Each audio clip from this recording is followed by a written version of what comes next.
जलियांवाला बाग। आज हमारे बैसाखी का दिन है, लेकिन पूरा पंजाब बैसाखी नहीं मनाएगा। हम सब बैसाखी नहीं मनाएंगे।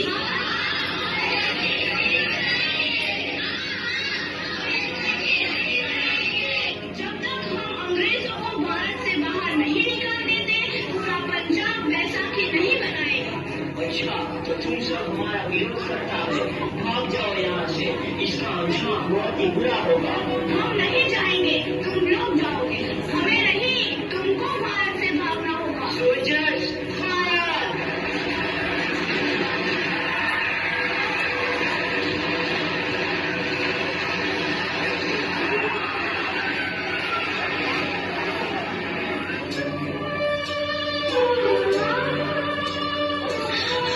ये जमीन हमारी, ये धरती हमारी, ये खेत हमारे। अभी थोड़ी देर पहले हमारी ये फसलें लहरा रही थी, पर इन अंग्रेजों ने हमारी फसलें बर्बाद कर दी।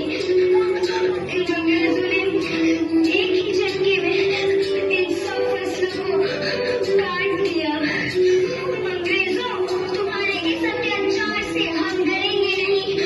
इस अत्याचार का बदला लेकर रहेंगे। हम आजादी लेकर रहेंगे। जलियांवाला बाग हर हिंदुस्तानी की आंख नम कर गया। इस कांड में इतने मासूमों की आहुति जल गई, इतनी हैवानियत से इंसानियत कत्ल कर दी गई। जलियांवाला बाग के हत्याकांड ने आजादी की आग में घी देने का काम किया। मासूम औरतों, बच्चों के दर्द भरी चीखें और सिसकियां इनकलाब का गूंज बनकर उभरी। लाला लाजपत राय, भगत सिंह, राजगुरु, सुखदेव सरीखे क्रांतिकारियों ने भारत की इस जमीन से विदेशी दरिंदों को निकाल फेंकने के मंसूबे मजबूत कर लिए। 8 अप्रैल 1929 लाला लाजपत राय के नेतृत्व में साइमन कमीशन के खिलाफ एक भारी जुलूस निकाला गया। Simon commission, Simon commission, Simon commission, Simon commission, Simon commission, Simon commission, Simon commission, Simon commission, Simon commission.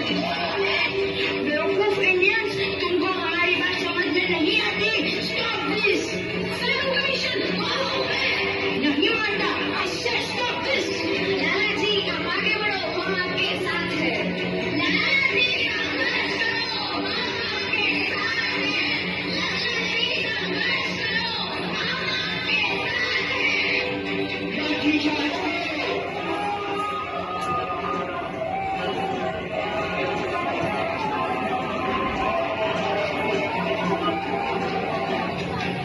लाला जी को गहरी चोट लगी है, उनका सर फट गया है।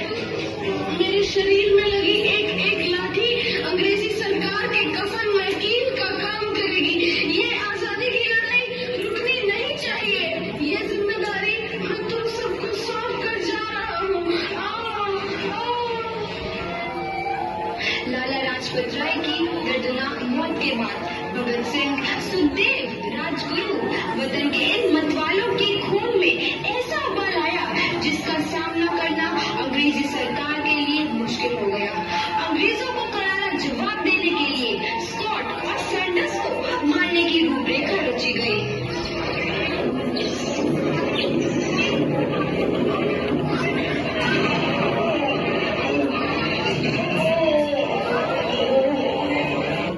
सैंडर्स मारा गया।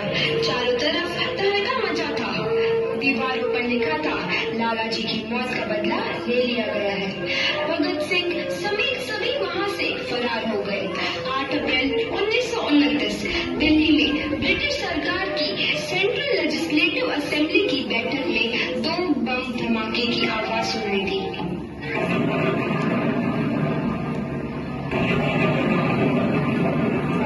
इन धमाकों ने अंग्रेजी हुकूमत को हिलाकर रख दिया। इस घटना को अंजाम देने वाले भगत सिंह, राजगुरु और सुखदेव ने अपने आप को अंग्रेजों के हवाले कर दिया। 1930 को अदालत ने अपना फैसला सुनाया। मुलजिम भगत सिंह, मुलजिम राजगुरु, औरंगजेब सुखदेव को दफा 121 और दफा 302 के तहत ये अदालत तीनों को मुजरिम करार देती है और इस गुस्ताखी के लिए ये अदालत इन तीनों को सजाए मौत की सजा सुनाती है। सरफरोशी की तमन्ना अब हमारे दिल में है, देखना है जोर कितना बाजुए कातिल में है।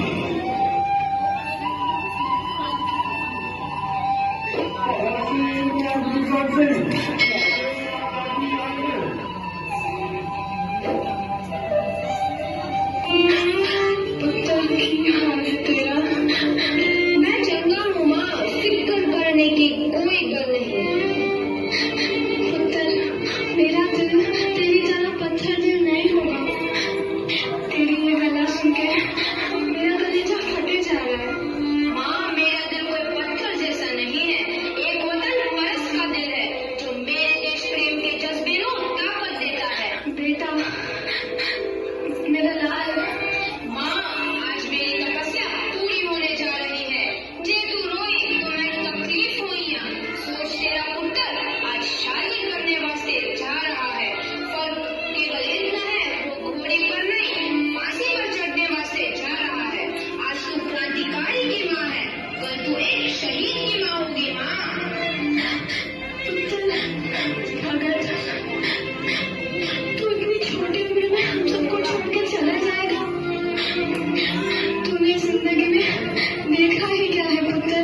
मैंने अपनी माँ देखी है जिसने मुझे एक ही बात बताई है कि बेटे, अपने देश के लिए एक बार मरना 100 बार जन्म लेने के बराबर होता है।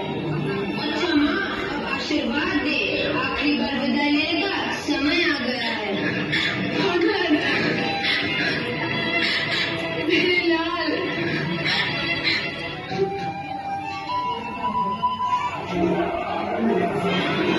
भगत सिंह, हमारी आखिरी ख्वाहिश, हमारे हाथ खोल लिए जाए। हम तीनों दोस्त एक दूसरे से गले मिलना चाहते हैं, उनके हाथ खोल दिए जाए।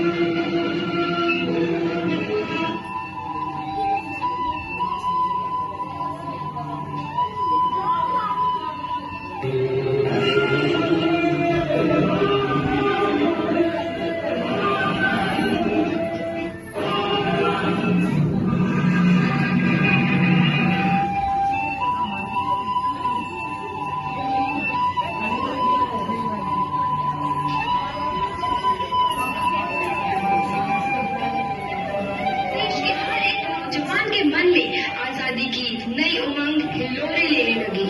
अंग्रेजों भारत छोड़ो का नारा जोर पकड़ रहा था। सबने एक आजाद भारत का सपना देखना आरंभ कर दिया था। हर कोई अपने अपने ढंग से इस महायज्ञ में अपनी आहुति दे रहा था। सुभाष चंद्र बोस, रानी लक्ष्मीबाई, तात्या टोपे और मंगल पांडे जैसे शहीदों की कुर्बानी रखी। 15 अगस्त 1947 को भारत आजाद हुआ।